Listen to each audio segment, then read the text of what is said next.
What's happening, guys? This is Brother Markwell for iGyaan, and today we're going to be doing an exclusive unboxing of the new Samsung NX Mini. Now, this camera has not yet been launched in India. It's going to be coming along with an exclusive partnership of Samsung with Amazon, and they're going to be launching this on Amazon.in for a price that is going to be somewhere under the 30,000 price bracket. So the camera has essentially been designed to be priced at 41,000 rupees approximately, but it's going to be available for under 30,000 on an exclusive launch only price at Amazon.in, as this is possibly the slimmest interchangeable lens camera available in the market today. It does have a flip up touchscreen you can see over here, and it also has a really cool selfie mode that allows you to take selfies by blinking an eye. You also get Adobe Photoshop Lightroom for free inside the box, which is great for aspiring photographers, and overall pretty decent sized package. Let's go ahead and unbox it and see what it looks like.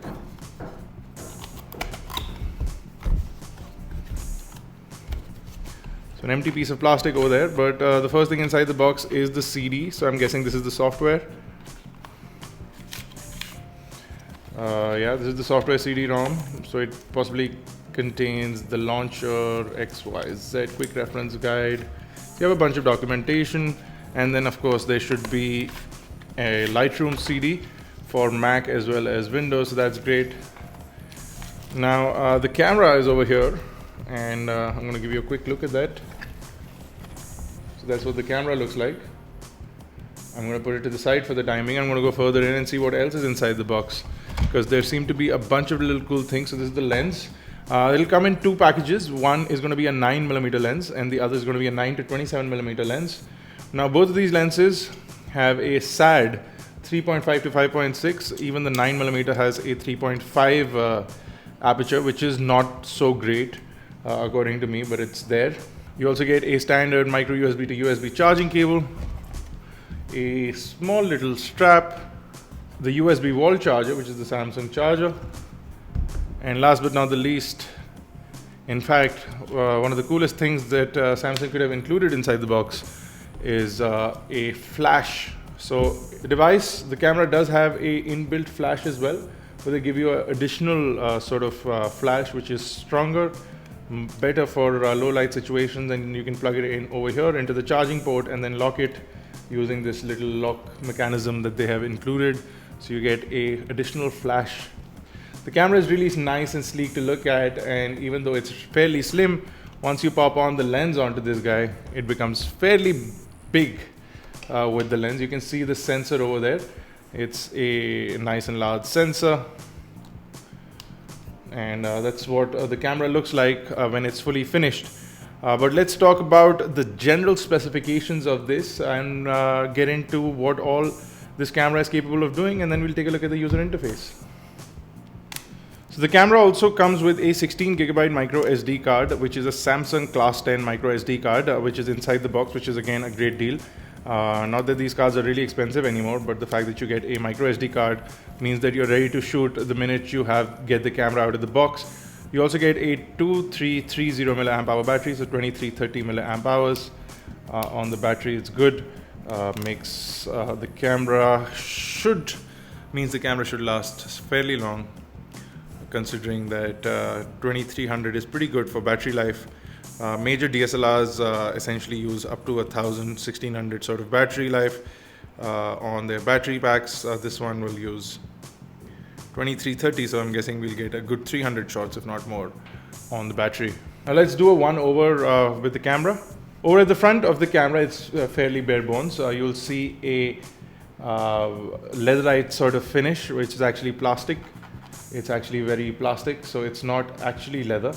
It's a plastic finish on the camera. You can see the NX Mini logo along with an NFC logo. That means that this camera can connect with your smartphone if it has NFC, and it'll pair with it, and using the included application, or an application that you can download from the Samsung store, you'll be able to connect this camera to your Samsung smartphone. You also have a 20.5 megapixel BSI sensor. Now Samsung was smug and smiling when they spoke about the sensor, because they wouldn't say that this sensor is being made by somebody else. They claim that all parts are Samsung. But most BSI sensors are made by Sony, so I'm assuming that this is a Sony sensor, although there is no information about it officially available. Now the lens inside or included in the box is a 9mm to 27mm lens, as you can see over here, and it has a f of 3.5 to 5.6, which is, I guess, fairly decent for this sort of lens system. But it also seems to misbehave from time to time, like over here right now, for example, it's sort of stuck. So it should be going inside, but it's going outside. So it gets stuck. It's not the best lenses that I have used. And to power on the camera, you have to sort of twist the lens to sort of make the camera work, which again is something that we've seen on Fujifilm cameras. But you do have a power button on this. So once you power on the camera, you'll have to twist the lens to sort of get it going.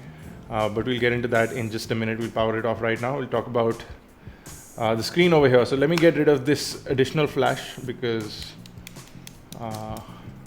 we won't be needing that right now. So I'm going to put it to the side. So the top has what you see as a full HD logo, sort of telling you that this camera can shoot full HD video. You also have a microphone pinhole, and you have a hot shoe sort of mount for a Samsung proprietary flash that will go on there.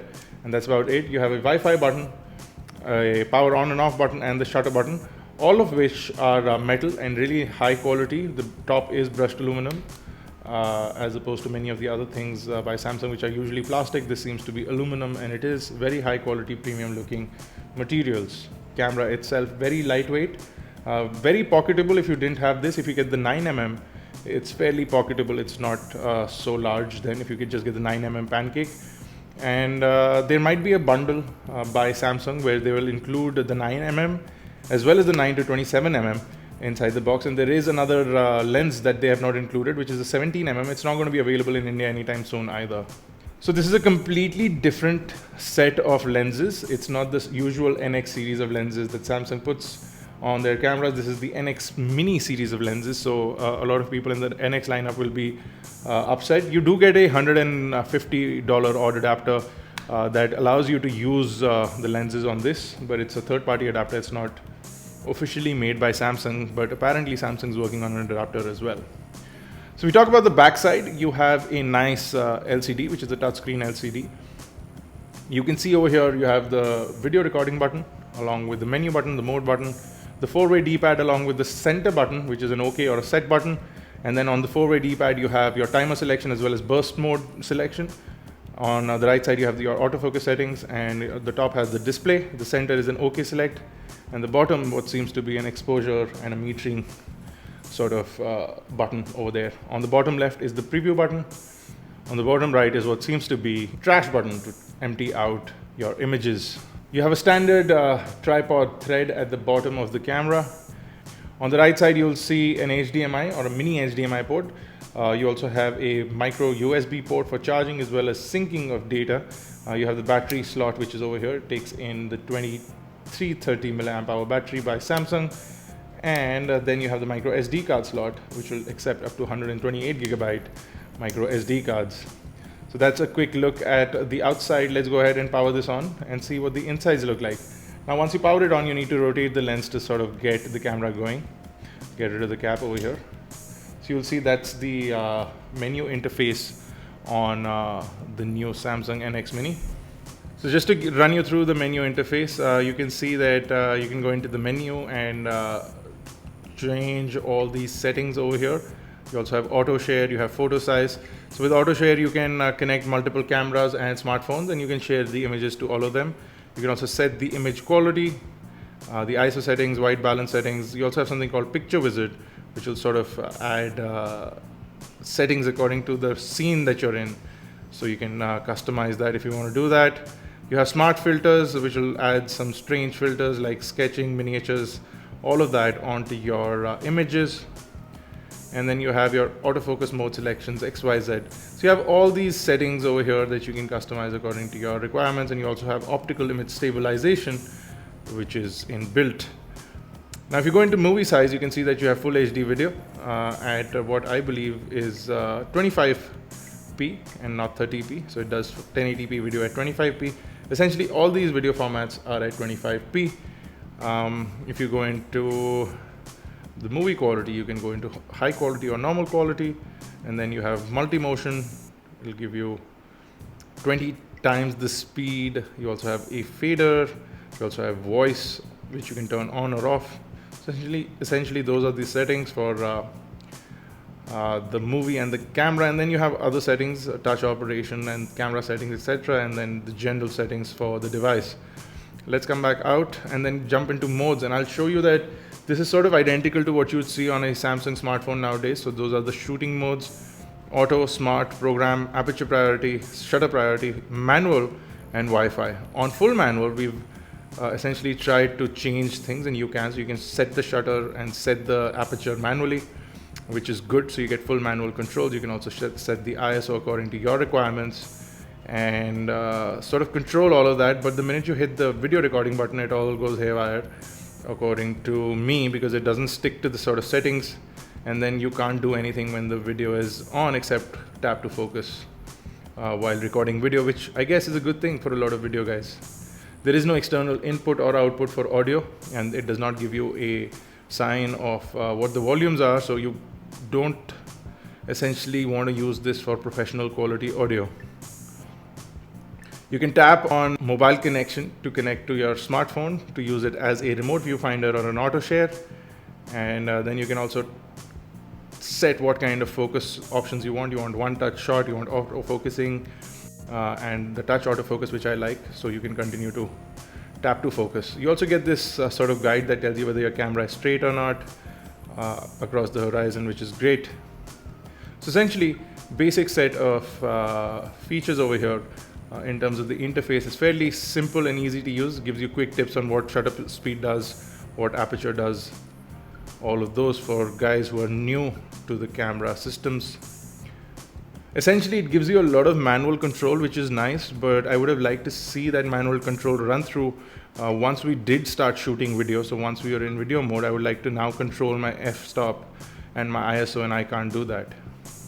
If you go into other modes, you have a Wi-Fi mode, and then you have your standard auto mode, your smart mode, which lets you choose from a bunch of settings that you could pre-select: a silhouette, a light trace, whatever you need to shoot, a panorama or fireworks.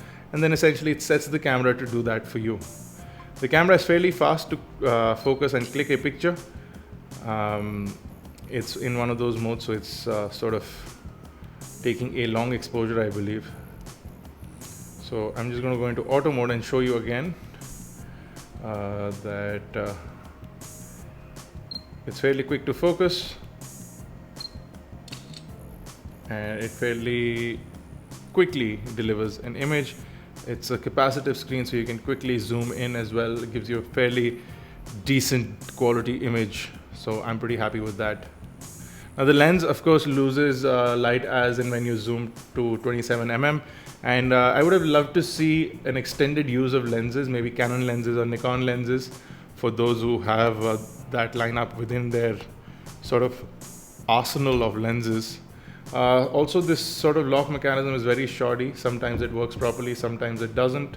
So yeah, I'm not too happy with this lens mechanism. I would have loved to see something nicer, but this is all what Samsung has.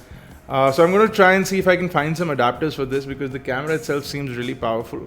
Apart from the fact that you don't have a full manual control when you start movie recording, but everything else and the look and feel and the size of the camera is pretty impressive. And if I can pop on some really nice micro Four Thirds as well as full frame lenses on there, it'll look nice. Although it'll be a big weight difference in the lenses, but at least I get some really nice light through the sensor over there, possibly getting some really nice bokeh as well as background blur, which is the same thing as bokeh, but for those who don't know what bokeh is. Anyway guys, thanks for watching. This was a quick look at the new Samsung NX Mini. It's going to be out in the market soon. One more thing that I'd like to point out is that it does not sit straight. So when you leave it on the table like this, it'll fall onto the lens like so, which may not be such a great thing for the camera. Also, the fact that you can sort of pull out the screen and place the camera like this in case you don't want it falling on the lens all the time.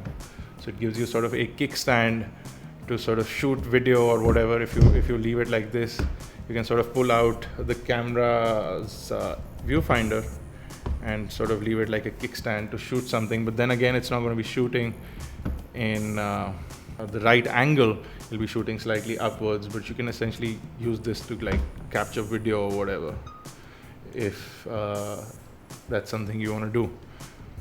But I don't think it's recommended to let it drop on the lens every time that it falls lens first. So yeah, I'm not too sure how I feel about it falling on the lens every time. I leave it. Also with the 9mm, it also almost always falls like this. And the 9mm is much shorter than the 9-27. So that was a quick look. If the pricing is right, it's expected to be somewhere around the 27,000 price bracket for this particular lens, and about 24,000 for the 9mm lens package on Amazon.in. The pricing could go on or off. I'm not too sure about the exact pricing on these cameras, but if they do come for that price, there will be a good set of starter cameras or secondary cameras for a lot of people who use DSLRs on a daily basis. This will make a great pocket camera to carry around and get some decent pictures on the go. It also competes with the likes of the Sony RX100, which is a sort of fixed focus, a fixed lens camera. It does not have an interchangeable lens, but it is a great camera in that price bracket. It is also a camera with a 1-inch type sensor. It gives a great low light sort of capability, but it has a 2.8 aperture lens, whereas this has a 3.5 to 5.6 lens, as you can see, and the 9mm pancake is also 3.5. So in terms of the light that you get overall into this camera, the RX100 might have a slight upper hand, but the overall look and feel of this camera is slightly more premium to me, and the touchscreen also does it for a lot of people, especially if you're doing video. The touchscreen is going to come in really handy. So that's a quick look.